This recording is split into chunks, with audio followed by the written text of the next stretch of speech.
Hey everyone, welcome back to Someone's PC, bringing you some more One Piece TCG content, especially now that Romance Dawn is out, and we're all having a fun time testing and trying out all these different leaders and ideas we have coming up until we play in the Treasure Cups. So today I'll be going over my Monkey D. Luffy list that I used to go undefeated at one tournament and then go X1 in the next one, losing to my homie who's also a YouTuber that went and played my exact same 50. So we had like a 2 out of 3 mirror match on a Saturday night at one of our locals, and he bought me game 3 because he got to stick a Nico Robin and play into laws.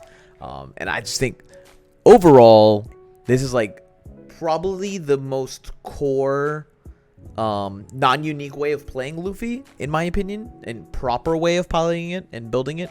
I'm going to go over the entire list, so if you're new to the game and you're like, alright, I don't even know what anything does, I'm going to make this video geared towards you. And if you're just here because you already know what everything does and you're trying to look for lists, I guess just fast forward to my explanation of the individual card and understanding why I put it in there. Other than that, I have another tab where we're going to go over the tech and things you can swap out into the list and what I believe should be removed. And then in a separate video, I'll go over all the matchups and how to generally play it into each deck, or, each opponent. So, starting off, we have the leader Monkey D. Luffy. Its ability is activate once per turn, grants up to one rested Dawn to a leader or one of your characters. I'll hardly ever put it onto the leader Luffy unless I'm just very mad or okay about swinging for 6. Swinging for 6 is actually a pretty bad number generally to swing in this card game. You kind of always want to swing odd numbers, but there's just, circumstances you run into that sometimes you'll end up swinging a 6. So that's all we're doing. Once per turn, you can take one of your rested Dawn, put onto one of your characters. Most of the characters in here can operate with 1 extra Dawn, if not 2. And we'll see that as we dive into the list. So the first card to go over and for the low drops is Otama. She says, on play, give one of your opponent's characters minus 2,000 power this turn, and it's a 2k counter. So pretty much if you play against red or you play against meta decks, you will see this pretty much in every red deck out there. It'll be a 4 of, and the only one that honestly might not run it could be I don't know, some law decks might not. My initial list for law didn't. I didn't really see a need for her, but now I'm playing around with it and seeing if I can fit it in. So majority of the time you'll see 4 of these, and when we get to the event cards later on, namely Jet Pistol, I'll explain why she's so powerful, right? Next up we have 4 of Sanji here. Sanji says activate main once per turn. You can take 1 life, put it into your hand. This character gains 2,000 power for this turn, and then give this character up to 2 of your rested Dawn. Essentially, Sanji's here for very, very niche garbage scenarios when you don't really have a better play, and you hardly want to be using its main ability in this game because taking a life is just a big detriment to your game plan unless your opponent is getting absolutely stomped and they're never swinging at your life ever, and they're slowly able to mount a comeback. Then you can use Sanji's ability to net you an extra card and then extra power on board to snowball the game in your favor. Other than that, it's a 2k counter, and it is a straw hat, which is very important. We need to be able to search it off the top with Nami and consistently hit cards that are straw hats. So yeah, here we have probably the second best card in the deck, Nami. It's a 1k counter. On play, look at the top 5 cards of your deck, reveal 1 straw hat type card, meaning you can also grab your event cards. There was an errata on this, so if you see the actual card in English, it may say character, and it actually meant straw hat type card. And then place the remaining cards on the bottom of your deck in any order. You will never see those cards again, so don't waste your time trying to check the order. The one that you maybe see it again is a super long drawn out green or blue purple Croc matchup, but if the game goes that long, I don't know how you didn't finish or got lethal to yourself. So yeah, it should be fine. 2k power, honestly, that's very strong. This card's insane. 2k power 3 Dawn on it to like take a swing for your opponent's life. It's not that bad. This card's nutty. You most of the time you want to mulligan for this or the Nico Robin, the card we're going to go over next. So we also have 4 of Nico Robin. She says, Dawn ×1. When attacking, KO one of your opponent's characters with 3,000 power or less. So if you haven't noticed, Otama gives minus 2k power. And you can play Otama, give one of your opponent's characters minus 2,000 power, attach the 1 Dawn that you paid for Otama using your leader Luffy's ability, and put it under Nico Robin. She then becomes 5,000 power, which is a life check against every leader currently in the game. And you're able to swing and then pop that character and KO it, whichever one that you got targeted down. I will say, in every red matchup or green matchup, this is the card I'm mulliganing for. I want to have Nico Robin, and I want to keep her safe, and she's going to snowball games in my favor just for existing and just for being there. So definitely a 4 of. Definitely the card that you should be aware of existing in the mirror matchup, in the mirror match. And yeah, overall, when Robin comes out early and dominates the board, she holds extreme value between the turns when you have 3 Dawn all the way to the turn you have about 7 Dawn. In the late game, she can pop blockers, but the odds of you keeping her around that long and then your opponent dropping in, chump blockers into the late game and still having a chance to stay in the game are very, very slim. So there's tons of games that you just snowball off of her and dominate boards. So going into the next card, we have 3 Bartolomeu, and all he is a blocker. And we have 4 choppers on the list, but the way Nakama deck sets this up is like they make you choose from the set, and then it goes from like different cost order. It's very, very awkward. I wish it rearranged it. I might just do a different video like on One Piece Dev TCG. So pretty much we have our 4 Tony choppers, who is absolutely adorable, and just a chump blocker in our deck, and then we have 4 Bartholomeus. This is probably what sets us apart from most Zoro decks when it comes to comparing red decks between Luffy and Zoro, is that we can play Bartholomew and we're just trying to curve into the late game to get our Shanks and to get full value out of our Monkey D. Luffy and kind of dominate board pressure, as most Zoro decks are trying to play 2-cost attackers, flood the board, and then ping you down for 5, 6, and 7 a lot. So please note that Bartholomew does have a counter 1000, which is phenomenal. Most blockers that cheap don't have it, except for him and Killer. And then Dawn ×2 during your opponent's turn. This character gains 3,000 power. So you can use Bartholomew's cross-turn Dawn ability with your Luffy and an extra Dawn you have to go up to 5k, and the 5k will allow Bartholomew to block a Shanks and block another Nico Robin that they might have on the board. He's honestly really, really cool. The only reason he's not at 4 is because you need to cut the 4th spot for other 4 counts in the deck, namely Otama or Nico Robin. Next up is the $25 absurdly strong. Every red deck plays 4 of this. It's Zoro. He has Rush. He's 3 for 5. If you don't have 4 of these, you probably shouldn't be playing a red deck. If you have 1 or 2, then sure, why not go ahead and play it? But pretty much you need this to apply a lot of pressure to your opponent in the mid, in the early and mid game. And the fact that our list plays the Bartholomew and the choppers means that our Zoros can probably stick around longer without having to counter out of our hand in order to protect them. But definitely 4 of. I'm golfing. Yeah, card's phenomenal. Next up is 4 Shanks, because I think that's the last one that's inside set 1. But Shanks says, Rush, when attacking, your opponent can activate a blocker character that has 2,000 or less power during this battle.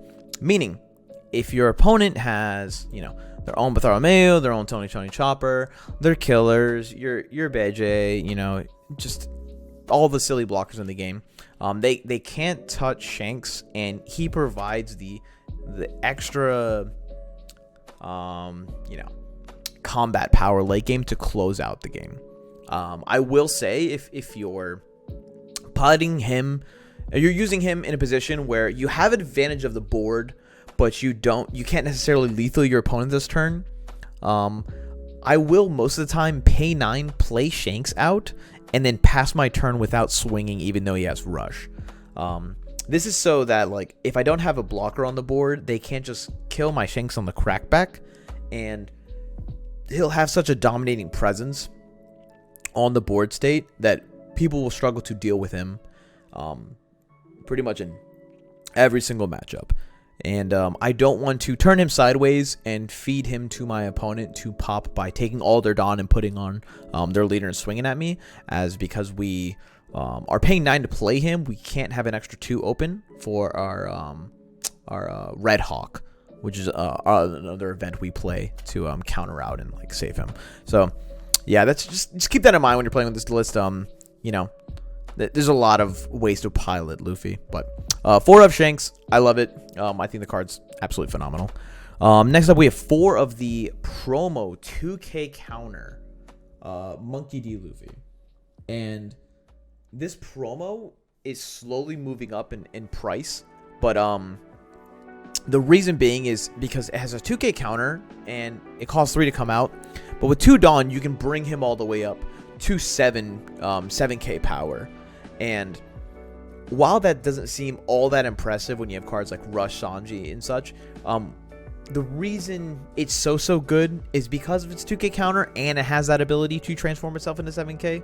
So unlike Sanji, that takes a life and goes to 7K, you don't need to do that to yourself. You can kind of commit a Luffy to board, use 1 Dawn, use your leader Luffy's ability attached to him, and then take an open Dawn and put it on him and make him huge. So he's a threat to deal with without costing you more cards out of your hand or costing you a life. So I do really like this card. Some people don't want to play it. For some reason, they don't like it. Totally fine. Keep your pin in, whatever. This has provided extra pressure to close out games in turns where I want to just keep my Shanks or my 5-drop Luffy in hand in order to go for like a lethal blow, knowing that they could sit on a blocker and potentially, remove my lethal for that turn. Next up, we have 4 of the promo law. Just like Otama, on play, give up to one of your opponent's characters minus 2,000 power this turn. A typical, ideal turn for this deck, play by play, it's like turn 1 Nami or Chopper, turn 3 Nico Robin, turn 1 Nami or Chopper, turn 2 Nico Robin, turn 3 when you're at 5 Dawn, play down Law for 4, give one of your opponent's characters minus 2,000 power to bring them down to 3,000, attach 1 to Nico Robin, swing in for 5, or take your rested Dawn off your Luffy, and then swing in for 6 with Nico Robin. Different ways of going about it, but what it lets you do is it enables your Robin to clear a card on board normally she couldn't, and it gets you a 4/5 body on the board to ping for a life check the following turn. This card's absolutely phenomenal, and we'll see tons of play in a lot of decks, and I think it shines the most in here. So if you have your fill decks and you crack them open, keep them, and definitely keep this card. It's absolutely absurd. Lastly, we have the crazy MVP of the deck. It's Rush Luffy from the starter deck. When it has Rush, Dawn times 2. When attacking, your opponent can activate blocker for the duration of the battle. This is a card where if you have 1 in hand, you're saving it to checkmate your opponent and make sure you can close out on the final turn. And if you have 2 in your hand, you're putting 1 out to just swing with it, force their resources to go into it, and then have 1 in your hand to finish them off later on if you don't have the Shanks yet. Or, sometimes you maybe have both. Either way, this is the card that you can use to crack matchups like Blue, where they have tons of blockers, and maybe you don't have the Dawn or the resources in hand to go Otama or Law plus Nico Robin or Jet Pistol to pop a blocker on the board. The biggest thing I would advise when piloting this deck is that you don't always tap Luffy and swing with him immediately when you play him. So there's tons of scenarios when you can pay 5, play your Luffy, and just pass. It might have Rush, it might do a life check, but you're pretty much giving your opponent something to swing at when you're an aggressive deck, meaning that because you're aggroing your opponent down, they usually want to swing at your character's back instead of back at your life to prevent that attack from coming at them again the following turn. A lot of scenarios I'll enter, especially against green, I'll pay 5, play Luffy, and just pass to my opponent. And I will use that Luffy's presence to control the board state and control the 8-drop kid that they will eventually be playing later on. And I mean, this came up during one of the tournaments when I went undefeated. Is like I was at 6 Dawn. I pay 5 for a Luffy, pay 1 for a Chopper, pass to my opponent. I know that they'd be able to tap my Chopper, so I shouldn't swing with my Luffy. And they didn't have an Okiku on board, so they couldn't tap my Luffy with a swing. So they swung it on my life. I took the hit. They paid like 8 to go into their kid, and then tap their kid, played a card, but I didn't have to swing at the kid because I didn't have Dawn or anything, whatever. But pretty much the next turn, I just drew. They had triple blocker. I took all my Dawn on my board, or like most of it, until it got to like 12 or something like that. So like 6 Dawn, put him underneath Luffy, swung in for 12 at his kid, and it was unblockable. And that's something you can only accomplish in the earlier stages of your turns if you didn't swing with it previously and like let it get attacked by other characters. I'm rambling at this point, but pretty much just be patient. Red's not that hard to pilot, but there are very critical turns when you need to realize if you just keep playing cards out of your hand instead of attaching Dawn to the characters you currently have on board, you're going to lose advantage, and you're ultimately going to never be able to close out the game, and your opponent will mount huge comebacks against you. So yeah. Next up is 3 copies of the Gum Gum Red Hawk, and my lord, this card's becoming like slowly one of my favorite cards in red, and it's so frustrating and annoying to deal with, especially since I used to pilot Law for quite some time. But Red Hawk says counter, meaning you can only use it during your opponent's turn. Your leader or one of your characters gains 4,000 power during this battle. Then KO one of your opponents with the characters with a power of 4,000 or less. Meaning, if we have a Zoro tapped and they swing into it for 8,000, and we use Red Hawk, we could then use Red Hawk to blow up or KO, an opposing Nico Robin, any of these blockers, any of these cards here, a Bartholomew, a Monkey D. Luffy, whatever, right? And what this card does for me and for the deck overall, it allows you to scale into the late game and be able to assert aggression on your opponent and leaving yourself 2 Dawn open, so that way they can't lethal you back the following turn. And this scenario has come up so many times throughout my testing games and throughout my tournaments, where knowing that I have a Red Hawk or 2 Red Hawks in hand, when we're like at an equal game of like 2 life to 2 life, is just like, it's just reassuring knowing that like I won't be able to lose next turn. And and no matter what I do, I'm gonna checkmate them in like 1 to 2 turns in the future. Mainly because I'm able to like drop in a Luffy, take 1 tap Dawn and 1 extra Dawn, put them underneath them, and then swing in for like 8 no block, and then Luffy swinging for 8, and then leave 2 open after like paying 1 for a Nami or paying 1 for a Chopper or something ridiculous, and using that 4K counter to protect my Luffy the following turn. And overall, like, I want to play 4 of these, but 3 just feels just right to keep the deck consistent. And I can't imagine playing this deck without this card, and especially in the meta we're in now, where there's tons of Law, tons of Zoro, tons of like Luffy, and then green decks everywhere. This card is just absolutely phenomenal. Lastly is a 4 of must play in every single red deck, Gum Jump Jet Pistol. This card's absolutely absurd. Main, KO one of your opponent's characters with a power of 6k or less. Why does it say 3k? What? Counter. What is going on? Does this have the guard point? What is this? Okay, so this is guard point. Counter, you're a leader, one of your characters get through. Yeah, okay, so for some reason this has a guard point text. Alright, we're learning this all together. Okay. Either way, main, KO one of your opponent's characters with a power of 6k or less. Trigger, activate this card's main effect. So when you hit it out of your life, you can pop a card on board. When you play during your turn, you can pop a card on board. When you play Otama, you can lower an 8,000 power card to 6,000 and then pop it with Jet Pistol for 4, using 5 total Dawn to clear one of your opponent's characters. And the biggest thing that everyone keeps naming about playing the red deck is you get to pop the 8-drop Magnet Kid for only 5 resources. Maybe even more if you want to play Law instead. Maybe you don't have lethal that turn. Maybe you need to get Law onto board and you're paying 8 instead. It's honestly no biggie. You get to pop a card like you're playing old school Yu-Gi-Oh! And you're using Smash and Ground to just, boop, 1-for-1 trade, right? So, a 4 of, absolutely phenomenal. I would never drop the count on this card. It should always stay high.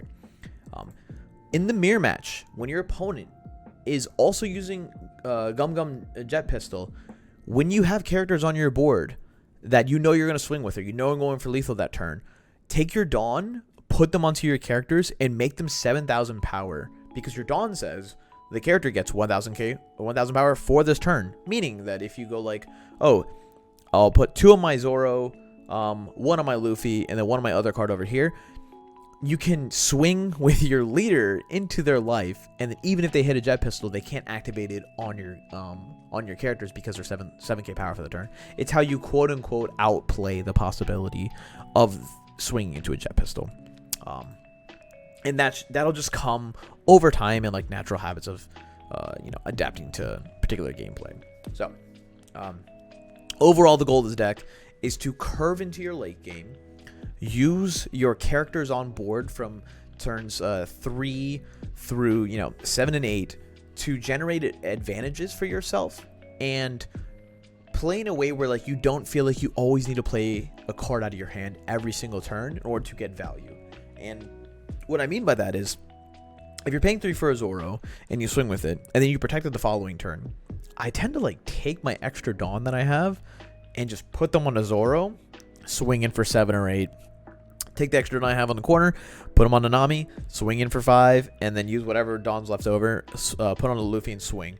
And I keep like another Zoro, like Luffy's, maybe Laws and everything else. I keep them in my hand until I finally push my opponent to use so many resources and attacks to swing over my Zoro and my Nami that I can put out other characters the following turn to present new pressures and new issues for them to deal with after dealing with like such a heavy Dawn focused turn where they expended resources or took life damage at cost of my Dawn instead of the cost of extra cards in my hand.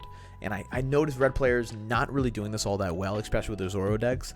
And if you just played it a little bit better, a little bit more patient, and or a little bit more like, I don't know how I say, aggressively with your Dawn, you'll notice the amount of like resources and cards you get to keep in your hand, and the amount of like play possibilities that open up, so like the routes of play that open up to you to outplay an opponent, based upon like the early game pressure you apply to them and are going to apply to them late. So enough of that. I'm kind of rambling. This video is going on super long. If my mic went out, if the music's too loud, please let me know in the comments. And I'm just trying a whole bunch of new things with YouTube, and I'm not even showing my face right now because it's like midnight. I'm trying to record this. I look like shit. So what do we want to change? What would you change? What other cards can we add? So we got this type over here. First one, I play this in Zoro. I play 4 of it. Some people on Facebook were bitching, and they were like, no, sometimes you can break with this card, just play 3. Nah, I think Uda's absolutely correct. In Zoro, because it has 4k power, and, you can net back a Zoro that rushes and apply tons of pressure and close out the game fast, which is what you want to do because you're playing Zoro, and that's just how weenie rush decks work. It's on play, return 1 red character card other than Uda with a cost 3 or less from your trash to your hand. She'll grab Zoros, she'll grab Otamas, she'll grab Namis, she'll grab Choppers. This card's absolutely absurd. It has no counter power, so I don't play it. And in a deck that scales with Shanks and with 5-drop Luffy, I don't think you need it. If you do feel like you absolutely want to play it, 1 or 2 is all you need. That's all. Cards I would swap out for this. The extra Shank spot. I don't know. 1 Law? I can't see. I really don't like want to. I don't want to touch my 2K counter spot. Maybe this Luffy, if anything else. So like these spots, I would never go lower on any 4 of these. Some people only play 2 Monkey D. Luffy. I'm so scared to miss this card and need it to like lethal somebody that I would never want to go that low. This is a Brook that many people aren't playing. It says Dawn 1 when attacking, give up to your opponent's characters minus 2k power for this turn. You basically get your Atama and Law's ability off of an attack. And so this is another one of those, you know, it complements the idea of being patient and really setting up your plays. And, you know, you take 1 Dawn from your Luffy, set it up to your opponent's characters, like, you know, give them both 2k powers, or minus 2k, and then Jet Pistol them, or pop them with a Deco Robin. I don't see a world when you have this plus Nico Robin on board, they both can attack, and your opponent has like 1 or 2 characters out. Like, they might as well just scoop. Just stop wasting my time. Like you're gonna get bopped. So, not bad to add. Next one, Yasop. I'm playing this in my Zoro list.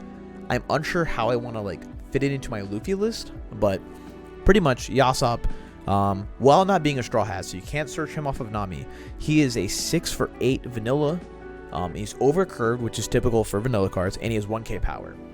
Yasop, because he's 6, dodges the starter deck Crocodile's leader ability, which is Dawn minus 4, pop back a 5 cost or lower card to, on the board to their opponent's hand. He dodges that. He's 8k power, meaning he dodges an opposing Jet Pistol, and because he's 6 cost, he dodges an opposing Okiku. And honestly, he's just kind of, he scales really, really well. And then in a Zoro deck, when you have 1 Dawn or Zoro, he goes up to 9k. 9k is a chump check against a 2k event, or 2 Dawn, 4k event counter your opponent may be threatening or showing with their open Dawn on their board. Overall, really strong card. I'm playing 2 on my Zoro list. You can find a way to fit it into the Luffy deck. Probably just drop a Shanks for it, but the reason you're like, okay, well, you know, why would I drop this and not just drop Shanks? Well, because he costs 6, you can have a turn where you like pay 4 for Law and then pay 6 for Yasop and then pass. Or you can pay 6 for Yasop, pay 2 for Bartholomew, and then have 2 open for your Gum Gum Red Hawk. It's about complementing your late game plays with each other, with your with the deck, so you don't step over each other's toes. So I wouldn't want to keep running 4 Shanks and then add 2 of these in. It just wouldn't be ideal. They'd clog, and I'd have awkward late game moments where I'm like, why am I even running this Shank? So why don't I just drop one of these for like one of the spots? And that's what you may run into too. And you know, here you go. Now you have a card that has counter power, and you can discard it if you know that Shanks is really good into the matchup. Next up is Ben Beckman. Pretty much all the similar cases to Yasop, except it's an extra Dawn, meaning it takes away the Bartholomew play plus having the Red Hawk. Having an inherent 9 may be better for the situation or the niche like moments that you're trying to tech against, but the fact that it's 7 cost and can get bounced by a Dofi means that you're paying a full 7 just for them to value you for 7 back. And if you paid 6 for a Yasop, at least you got that 1 Dawn to cheat something out with. Could be like, you know, a Chopper or a Nami, to not get fully bounced back to your hand. I don't know. I'd play Yasop before I play Ben Beckman, but you know, a few people might be playing Ben Beckman. I don't really mind it. I'm not gonna argue with it if you like it either way. I'm just saying I always love having Red Hawk late game. There you go. Next up is Beppo. Not only does Beppo look hilarious here, Dawn 1 when attacking, K up to one of your opponent's characters with 3k power less. It's literally Nami's ability. However, it's on a 3 cost, 2k power, 2k counter card. This card is good if you know your meta is red. If you're surrounded by red decks, law decks, I can see myself dropping 2 of these Luffys here and then throwing in 2 Beppos. And now we just have like 6 mini ghetto Nico Robins in our deck, right? Like that's pretty much what we're looking at, right? Cool. I wouldn't run more than 2. 2's fine. Next up is the Rush Luffy promo. This is Dawn 2. This character gains Rush. Very simplistic. You can play in your deck. How do I say this? I think it doesn't complement our Red Hawk game plan, and because we have 3 Red Hawks and 4 Jet Pistols, I can't see myself paying 6 to play it and then finding the one extra Dawn, essentially 7, to attach onto him to make him 9 to swing in, and not just wanting to do this instead, like pay 5 and then give it unblockable. Because usually in the same game state where like he's coming down, he's coming on like fight board, more than likely this can help you fight the same way, and more than likely they have a blocker out there. It has no counter power, which is expected for something of this high cost. But yeah, I didn't like it during my testing. Maybe my gameplay has changed a little bit, because you know I'm learning every time I pick up this game, and you know, like learning new interactions, new tech to add in. But yeah, I'm mid on this. Of the final 3 cards, we have Round Table. Main, one of your opponents gets minus 10k power during his turn. It's literally just a Law or a Tama, just clean 10k off, and then you can use Beppo or Nico Robin to pop whatever card that was going to get lowered by this, or even Jet Pistol it, whatever. These is just like, it's another 8-drop kid counter. I don't think you need this in the deck, but if you played 1 or 2, I wouldn't be mad at you. It has no trigger ability, so that's kind of mid, right? In 2 years to Sabaody. Look at the top 5 in your deck. Grab a Straw Hat character type card, put it in your hand. This one helps you find, can find Nami, and helps you find the rest of the cards in your deck.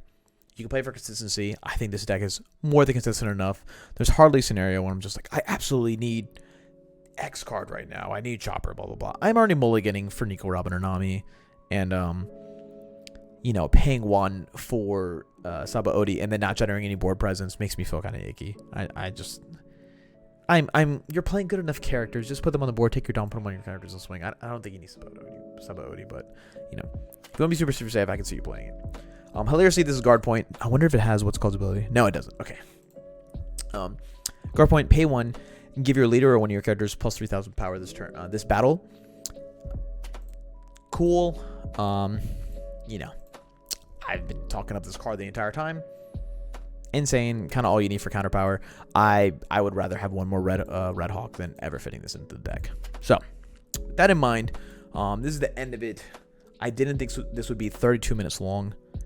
If the music got annoying, if you want to see my face, or if you want me to use real cards instead of online clients like this, I'm gonna stop using the Nakama decks because I don't like the way its characters are ordering now. Please let me know in the comments, and I will have Luffy matchups in the next video, and then I have like I think 2 matches or 3 with Luffy that I recorded. Like a best 2 out of 3. Really, really good games, honestly. One match I don't even win. It's like I went 2-1, but in general, I think it shows off what you're intending to do with the deck, and you know, swinging power turns and garbage like that. Either way, here's the list. Go have fun. Ask me any questions. I don't mind helping people. I honestly love this game so much, and I'm very passionate about talking about it, which is why it's been 33 minutes and I'm still rambling on. Thank you for tuning in. Thank you for you know, subscribing, likes, comments, or any of my homies that are coming from Pokemon and, you know, trying to start this game. You know, hit me up. I'm down to teach you, and I'm down to tell you what to buy and not to buy, especially of red stuff, because it's very expensive to get the alternate arts. Have a great day, and thank you for watching Someone's PC.